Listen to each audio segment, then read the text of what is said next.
Well, here at the Royal British Legion Scotland, who obviously since 1921 have been the key role in representing the veteran community of Scotland, we're announcing how Scotland is going to commemorate the Great War, 100 years on. Over the next 6 years, how we're going to mark the centenary of the Great War. Over 100,000 Scots died, huge impact on every family in this entire country.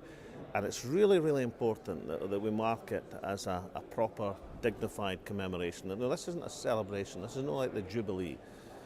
This is a remembrance of a war which cost Scotland dear, cost the world dear. And how we remember it, and how we commemorate it, and how we determine for future generations it must never, ever happen again. And what we said is, look, we've made some announcements already in terms of the war memorials of Scotland, making sure that there's an opportunity to restore some of the ones that need a bit of refurbishment. Many are beautifully kept by the Legion themselves, but many just require that bit of refurbishment, so we're doing that. We're having the school visitation programme where thousands upon thousands of youngsters will get the opportunity to go to the Western Front battlefields and remember and research what actually happened there, the local connections, and come back with a real understanding and that determination that the future generation will know exactly the cost of the Great War to Scotland.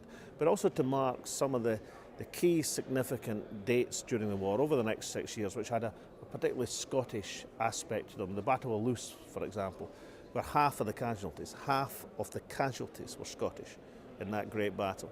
Or the sinking in the home front of the Iolaire, the 1st of January 1919. Iolaire was carrying the servicemen who'd fought in the Western Front back to the Western Islands, and within sight, within touching distance of Stornoway, the boat went down, and their families were waiting in the quayside to welcome them home, and 205 people were lost.